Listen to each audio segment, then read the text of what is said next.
So in that lovely awareness that Spirit overflows all the time over all of us, that life, that energy continues to be happening even in the moments when I think I'm being still. There's still energy flowing because that's all there is. Each of us is energy. Each of us is of that energy we call God or Spirit or other names. But we are of it. We aren't separate from it. I am of that energy. And what I know is that when I declare, I call it calling, how that energy is going to show up in my life, I get that. I plant flower seeds and I get flowers. So this morning I plant love. Of course, I didn't have to plant it. It's already there. I plant the awareness of it in my own heart. I open myself to the awareness of love and how it shows up every day.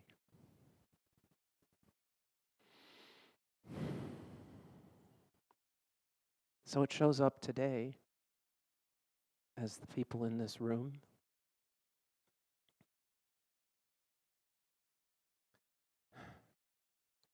Love, holding hands, laughing together, supporting each other.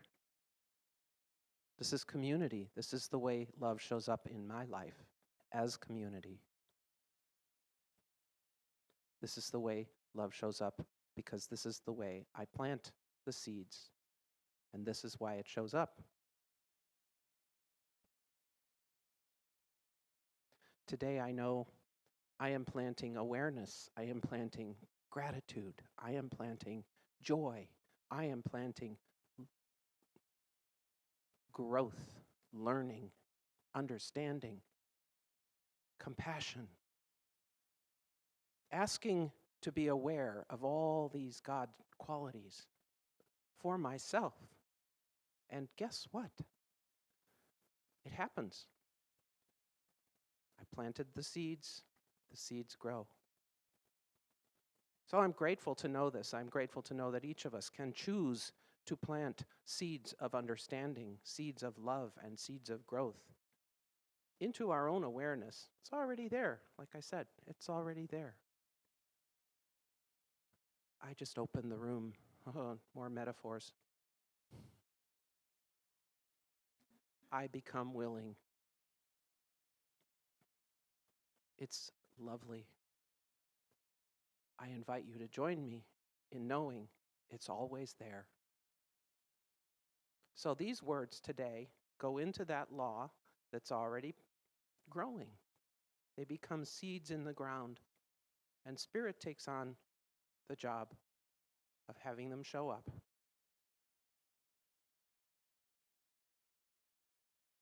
It's all good right now, here, and I am grateful for this good overflowing as it is. And so it is. I realize we always say good morning to the folks in the room, and we say good morning to the folks online right now. But there's another group actually that comes in later on. That's folks who watch us after the talk is over, somewhere during the week on Facebook. So I just want to say hi to you folks also. I know sometimes my next door neighbor Steve over there is that person who isn't here on Mondays but watches us later in the day, or on Sundays and watches us later in the day, later in the week. So this whole year, we're looking at a theme called a grand rising, expanding something greater than we've ever done before. And we came through divine discomfort. Aren't we glad to be through divine discomfort? We're not. I hate to tell you, we're not. But today and this month, we're looking at the idea of that's how we've never done it before. That's how we've never done it before. So buckle up for the month because we're going to do some fun things we've never done before. So one of them will happen a little bit today, later on. I was presented with a pie chart yesterday, a pair of pie charts yesterday about the structure of the service and how we could shift it a little bit. So we're going to play with that today. But our theme today is it's a brand new baby day. It's a brand new baby day. Every day is a brand new baby day. And so when we think about a brand new baby, we kind of get excited. It all sounds wonderful, doesn't it? Until we remember, how many of you have been parents? How many of you have been babies? You might remember that the first couple of weeks, months, years, are not convenient, are they? There's a little discomfort that still happens, yes? You know, they're inconvenient. Babies need changing and feeding. I remember when my wife and I had our first baby, we went from having these wonderful intellectual conversations to discussing input and output of the baby. And that was about our only topic, and then sleep, and that was about our only topics of conversation for several months. Okay? Often we have a lack of sleep. We've got a whole disruption of our regular routine. Yes? Yep. A baby does not fit conveniently into our regular schedule. And a brand new baby day doesn't fit conveniently into the lives we've had. Yes? Ooh. Where are you going with this, Reverend David? This is why so many people abandon their New Year's resolutions within a month or so afterwards, is because they don't fit into the convenient lives that they already had. And we can give up resolutions. We can't usually give up the babies, right? That's kind of frowned upon in our society, badly. Okay? But any new undertaking that requires shifts in behaviors, the shifts aren't convenient. And we have this horror of horrors, discomfort of either stepping into something really new and saying, yes, I am going to do this, or going back. And the truth is that none of us really want to go back. So let's take a look at how we break out of that pattern. Let's take a look at how we prepare for a new baby. First of all, we do prepare for a new baby, yes? Most of us don't usually get, other than if you're in Harry Potter, a baby dumped on your doorstep and say, hi, you have a new baby. We have 9-month gestation period as the average human being, yes? The body of the mother prepares for the baby. And then we have a baby shower, and we prepare a room, and we buy clothes. We try to decide, are we buying blue, are we buying pink, are we staying neutral, whatever. But we prepare the space. We prepare for the baby. We have baby showers so we get support from our friends. We have people who we talk to who are experienced people to help plan the birth process, including having contingency plans if anything goes wrong during the process, yes? So we do this planning, we do this preparation, yet with all that preparation, when the new baby actually shows up, through the discomfort of the birthing process, I'm told that it's uncomfortable.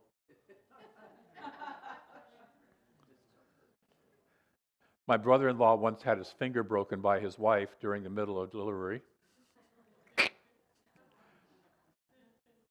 It's important to celebrate and focus on the wonderful new life and not the discomfort and getting caught up in that discomfort, yes? Where do we put our attention? And it's the same with our lives, with our brand new baby days. Every day when we wake up in the morning, we can either get caught up in the discomfort, we can get caught up in our problems and our challenges and our inconveniences and hardships of life. Anybody besides me? Right? Okay? We can get caught up in those, or we can wake up in gratitude and celebration that we have a brand new baby day to play with. As I like to say, any day that I wake up and I'm looking down at the dirt instead of up at the dirt is a good day. Yes? We have a fresh canvas to paint upon. We can remember, as Ernest Holmes reminds us, that principle is not bound by precedent. This infinite universe is not bound by what came before. We can change it. And we do that with our consciousness, we do that with our thoughts, we do that with our actions. That whatever came before, we can create new and fresh each day. Breathe. Take a breath with me. And we are supported, yeah. I love that. And we are supported by the evolutionary process of the universe, which is ever expanding and ever growing in, through, and as, and all around each of us. This process is happening. We are growing whether we want to or not. We can't stay stationary. We can think we're staying stationary. Right now, most of us think we're stationary, yes? But truly, we're hurtling through space at 1,000 miles an hour, more or less, on a planet that's orbiting a sun, on a star that's orbiting a galaxy. None of us is stationary. We perceive that we're stationary, relatively speaking, but we're not.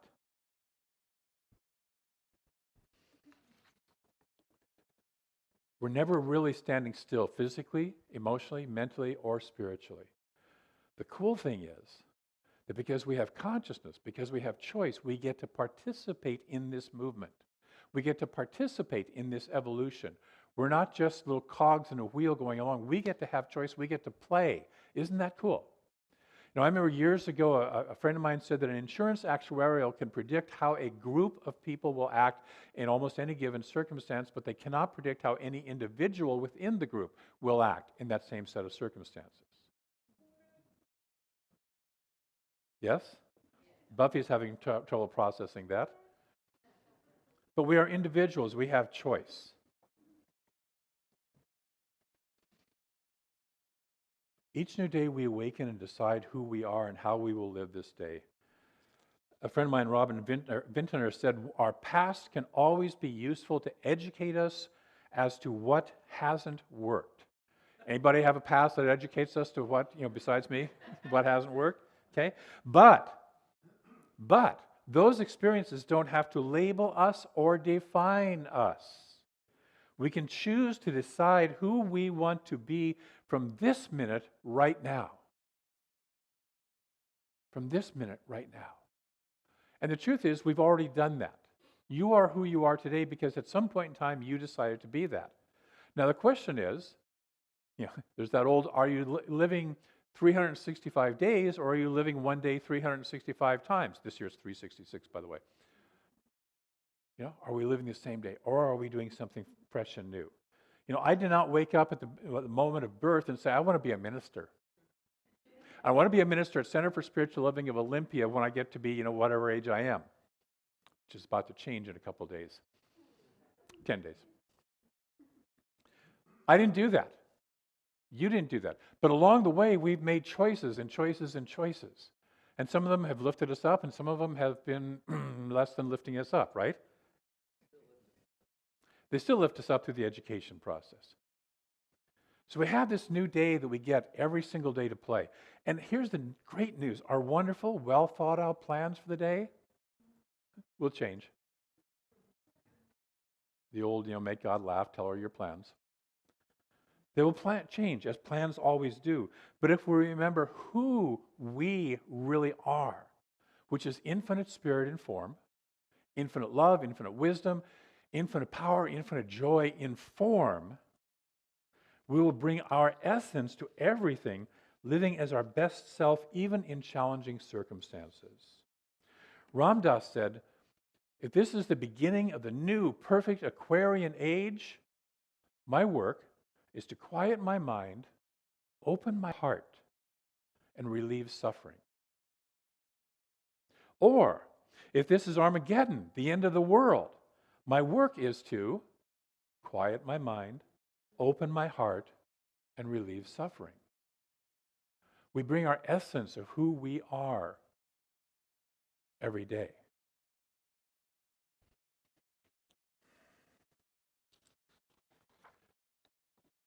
So often the journey wears us down. Sometimes it wears us down. It starts to right at the very start of our lives. We have stuff that happens. Or sometimes it wears us down along the way, along the journey. And we can let those old clouds of old BS, for those of you who are new, that's belief systems, define us, convince us that we're limited, we're not good enough, all that junk, right? Or that there's no use. Or we can live in the eternal here and now, which we do anyways. We're always living this here and now. What am I bringing to it? Eckhart Tolle compares it to walking along a path on a dark, foggy night with a flashlight. And the fog is our past and our perceived future, and the flashlight is the light of our consciousness that lights just in front of us where we are. And that's the now moment. And it's the only moment that we can step forward in. It's the only moment that we can create in. That light of consciousness illumines the path before us. Each day we are in a new here and now. And we sometimes forget about that, right? If you're like me, sometimes wake up and go, okay, it's just Monday, I got to do this, I got to do that, and da-da-da-da-da. Okay? Or we can sit there and wake up and take a moment before we get started and say, it's a new day. What do I want to do with today? Yes, I got some stuff that I agreed to yesterday. But what do I want to do today? And who do I want to be, more importantly, today as I'm doing this day, as I'm living this day? If we have the light of our consciousness on, it illumines our day no matter what the fog brings. And we can do well to learn from the new baby. We can prepare a room in our house, our consciousness, our home. We can connect with friends for companionship and people who are further along the path and a little wiser than us. Do you know that there's people that are wiser than you? I certainly do. We can connect with those for support and guidance. We can be aware that newness involves discomfort. Don't avoid it. It's just part of the dance. But it's so worth it in the long run. Most of us look at our kids when they grow up and say, yeah, it was a challenge, but it's so worth it. There's even moments along the journey. You know, I'm seeing a little one right here that you probably look at your little one and go, yeah, he's so worth it. And he's not always convenient. He talks in church. Oh my God.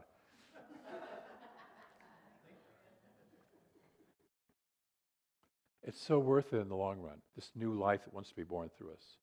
We can stay focused on the expansion of life itself, which this newness is birthing. You and I are part of this process, whether we remember it or forget it. We kind of tend to get locked up in just our little lives right here. There's a bigger vision happening. There's something greater happening, and we get to play in it. We get to be part of it. So begin each day with joy and gratitude. Again, if you're looking down at the dirt instead of up, be grateful. Be grateful. And so that's our practice this week, is to start your day with joy, with gratitude, with who am I being called to be today? So prepare for, welcome, and celebrate each brand new baby day.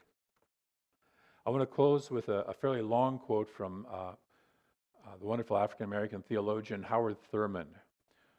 This is one of his probably most well-known things. He says, "Keep fresh before me the moments of my high resolve. Despite the dullness and barrenness of the days that pass, if I search with due diligence, I can always find a deposit left by some former radiance. But I had forgotten. At the time, it was full-orbed, glorious, and resplendent. I was sure that I would never forget. How many of you can relate to that? You had a moment, and you were sure you would never forget it. In the moment of its fullness, I was sure that it would illumine my path for all the rest of my journey. I had forgotten how easy it is to forget. There was no intent to betray what seemed so sure at the time. My response was whole, clean, authentic. But little by little, there crept into my life the dust and grit of the journey. Details, lower level demands, all kinds of cross currents, nothing momentous, nothing overwhelming, nothing flagrant. Just wear and tear. If there had been some direct challenge, a clear-cut issue, I would have fought it to the end and beyond. So in the quietness of this place, surrounded by the all-pervading presence of God, my heart whispers, keep fresh before me the moments of my high resolve. That in fair weather or in foul, in good times or in tempests, or in snow, in the days when the darkness and the foe are nameless or familiar, I may not forget that to which my life is committed. Keep fresh before me the moments of my high resolve. We have an affirmation. Join me in this. I rise to meet the new day, filled with confidence and strength. I rise and go forth into the dawn, inspired and refreshed by the living Spirit within me. And so it is.